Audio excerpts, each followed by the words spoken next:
So, das Sonnenwende, der Helden-Event ist jetzt nun seit 2 Tagen aktiv und ich habe mir eigentlich überlegt, ein Video dazu zu machen, wie man am schnellsten seine Rüstung auflevelt, was für Cheese-Spots es gibt, also wo es wesentlich schneller geht als auf normalem Weg und was für Tricks es gibt. Aber die Herausforderungen sind relativ selbsterklärend und ich werde das Video für was anderes nutzen. Also erstmal, ich bin jetzt gerade live auf Twitch und spiele das Event, weil ich das fertig machen will. Auf meinem Titan bin ich bereits fertig. Also habe ich es legendär. Da muss man halt noch Prestige raiden und so. Dafür hatte ich nicht genug Leute bisher. Beziehungsweise auch nicht die Zeit dafür.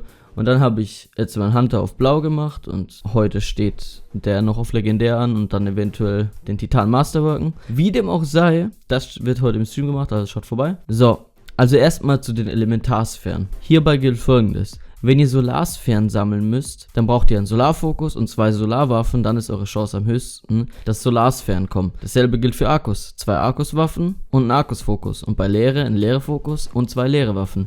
Gut farmen könnt ihr diese Woche im Dämmerungs-Strike, das ist diese Woche Pyramidion, und ihr macht da nur die Anfangsphase, aktiviert die 2 Platten und dann spawnen ganz viele Majors, also Gegner mit gelben Lebensbalken. Und die könnt ihr dann einfach mit eurer Powerwaffe töten. Die lassen dann Power-Munition fallen. Und dann könnt ihr da immer so weitermachen. Und dann lasst ihr euch vom letzten Gegner töten. Und fangt wieder von vorne an. So könnt ihr die ganze Zeit Sphären sammeln, bis ihr 100% voll habt. Manche Sphären allerdings müsst ihr in bestimmten Orten sammeln. Dafür solltet ihr in die Beschreibung eurer Rüstungsteile schauen. Manche gehen nur in Strikes, manche gehen nur auf der Erde. Und wenn nichts dran steht, dann geht das überall. Einfach die normale Dämmerung starten.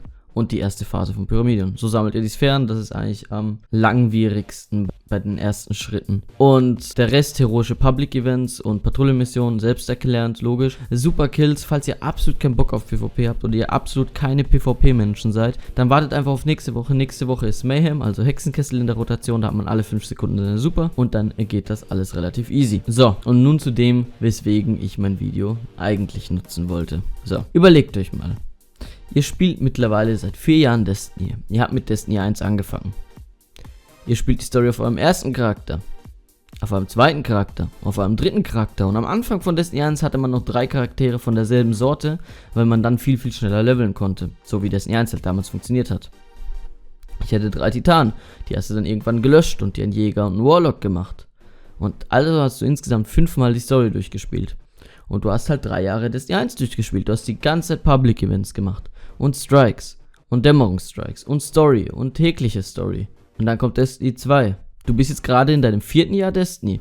Dann machst du an der Playstation die Story zum ersten Mal durch. Dann machst du sie zum zweiten Mal durch. Und beim dritten Mal denkst du dir schon, warum muss ich die schon wieder auf einem Charakter durchspielen? Vor allem, weil die Story absolut langweilig ist. Und dann switchst du auf PC. Dann machst du da die Story durch. Und quälst du dich bei deinem Hunter durch. Und dann fängst du 3 Monate später an, deinen Warlock am PC zu machen, weil du vorher keinen Bock hattest. Und wie gesagt, du machst immer noch jeden Tag Patrouillen und Strikes und hast die Abenteuer gemacht. Und dann kommt dieses Event, was von Bungie relativ gut angepriesen wurde. Und Bungie kommt auf die Idee, den Fokus von diesem Event auf Story-Missionen zu legen. Story-Missionen, worauf keiner Bock hat, die wiederholt zu spielen, wenn sie relativ langweilig sind. Und da musst du die erste Story-Mission spielen, um ein Rüstungsteil zu bekommen. Beziehungsweise das erste Rüstungsset. Und da musst du dieselbe Story-Mission nochmal spielen, um einen Meilenstein für eins der Rüstungsteile freizuschalten. Und dann kommen noch 4 andere Story-Missionen dazu. Plus bei einem Rüstungsteil ist noch die Meditation dabei, dass du eine Story mehr machen musst. Und da musst du 10 Patrouillenmissionen machen. Wer geht denn freiwillig Patrouillenmissionen machen gerne? Und wenn du denkst, genug Story bisher, dann wird das Rüstungsset irgendwann blau. Und dann musst du nochmal 5-mal die Story-Mission spielen. Und nochmal heroische Strikes machen. Und nochmal heroische Public Events farmen. Und nochmal bestimmte Waffenkills machen, die man schon bei dem Leveln von grün auf blau gemacht hat. Und dann kommt das legendäre Set. Und dann musst du da nochmal ein Prestige Raid spielen, in dem du schon 1000-mal gespielt hast. Und dann musst du da nochmal das machen, was du schon 1000-mal gemacht hast. Und dann musst du da nochmal heroische Strikes machen, was du 1000-mal gemacht hast. Und wenn du das alles durch hast und die Rüstung gemasterworked hast, dann kommt der zweite Charakter. Und dann kannst du nochmal 5-mal die Story spielen. Und dann nochmal 5-mal die Story spielen. Und nochmal heroische Strikes. Und dann kommen nochmal Patrouillenmissionen, nochmal heroisches Abenteuer und das und das und das. Und dann kommt der dritte Charakter. Dann kannst du nochmal 5 Story-Missionen spielen. Und nochmal 5 Story-Missionen spielen. Und nochmal heroische Public-Events machen. Und nochmal Patrouillenmissionen. Nochmal 10 Abenteuer.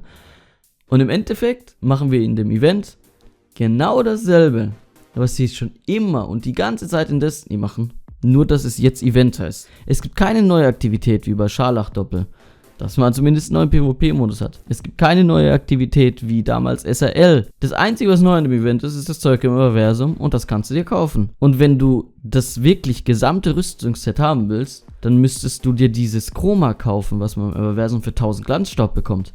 Aber für 1000 Glanzstaub bekommt man ein Chroma und davon gibt es 15 Stück. Also brauchst du 15.000 Glanzstaub. Also ey, ich weiß ja nicht, aber ich habe irgendwie deutlich mehr von dem Event erwartet. Und was habt ihr erwartet? Für mich ist das nicht wirklich ein Event. Also ich weiß nicht, welcher Trottel hat sich denn gedacht so, das macht Spaß. Das ist ein spaßiges Event. Ich bin voll für Grind, ja. Aber spaßigen Grind. Es gibt Grind, der macht Spaß. Und es gibt Grind, der ist einfach nervig. Und immer wieder 10 Patrouillenmissionen zu machen und 10 Abenteuer zu machen. So Zeug, was keiner gerne in Destiny macht. Das ist nicht spaßig. Was meint ihr dazu, Leute? Vergesst nicht, ich stream gerade. Ich bin jetzt raus. Ich wünsche euch noch einen schönen Tag. Lachegga, out.